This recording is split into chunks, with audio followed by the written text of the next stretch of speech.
Hello, my lovelies. It's Lisa Jayne here, and I want to talk to you about the relation shift that really needs to happen. I've been working with many women and men lately, and what I see is that love has become a currency. That often happens when we run our relationships based in dynamics. So we create these dynamics in order to get an emotional need met. And what happens is we end up in a dynamic of relationship or actually not in a relationship itself. What's the difference? Well, for a start, if you're in a dynamic, you'll often feel like you just can't make things work. You'll feel like it doesn't matter what you do, you just can't resolve. You might feel angry, you might feel frustrated, and you might actually be developing quite a lot of resentment towards the person who actually is meant to be your partner. One of the people on this planet that you're meant to love so much. Not your fault, by the way. This is how we're taught to deal with our feelings. We're taught to meet an emotional need using other people, and so we set up a dynamic. When we're in dynamics of relationships, we actually end up feeling disconnected from ourselves. And so then we can feel lost. We can feel disconnected. We can feel like we're not heard. We're not supported. We can even feel lonely, even if we're in that relationship. The other thing about dynamics is that they don't go anywhere. They just recycle. Again and again, you feel the same feeling, same pattern, different events, but same feeling. You're in this repetitive loop, this circuit that you can feel, but you just can't break. It's very fascinating when you know how you get into those places, and when you learn how you can actually break those circuits and step into a new version of you. It's very possible, and it's a shift that actually takes you outside of that consciousness where you're just going around in the loop all of the time. If you think about it, you look at life, it's emerging all the time. There's always things happening, and you watch nature, and some things die off, some things grow. You can see it. You can see this movement. You can see this intelligence that keeps things flowing along and emerging. I believe humans are very much like that as well. The only thing is, when we get into a relationship, our fears start to overtake us and we stop emerging. We don't actually like to feel what we feel. We start to feel fearful and insecure, and love becomes the currency. If you make me feel okay, I'll keep loving you.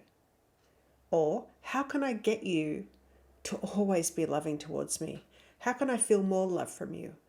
How can I actually get you to see me and hear me? And these are the dynamics that we play. When we're playing those dynamics, we're not actually looking internally to the emotional need in us. We sort of miss that step, and we keep ourselves stuck in a loop. The other option is we pay attention to what we feel, and we start to emerge with the process of life that is being lived through us. What happens then is I feel more connected to myself.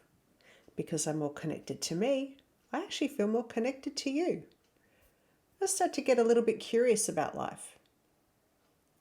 And then what happens after a time is that love is no longer the currency. The love is given. It exists. And I start to enjoy the emerging process of my relationship with this person. Whether they're a child, whether they're a family member, or whether they're our loving partner.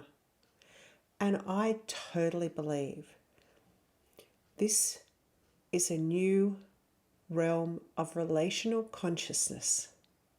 We are evolving our relationships as human beings, because for so long, all we've seen on our TV shows, in our communities, watching our parents, are these dynamics of relationships which have kept us stuck in these loops for a very long time.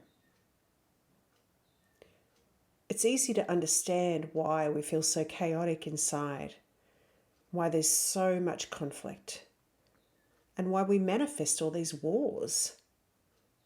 Because living in dynamics of relationship is frustrating. It's so, so soul destroying. Because in a dynamic, I am consistently abandoning myself, my true self, the authentic me. And that creates a lot of conflict and internal chaos. So if I show up in my relationship with all of that going on inside, it's a bit of a no-brainer where it's going to end up, right? So join me. I'm going to start sharing. How can we start to create this relation shift? How can we move into a new relational consciousness where we experience deep connection, let go into the emerging process of our lives, change the way we communicate, and go on a journey with our loved ones into greater versions of who we are, with curiosity, with love, and with understanding. I'm sending you love.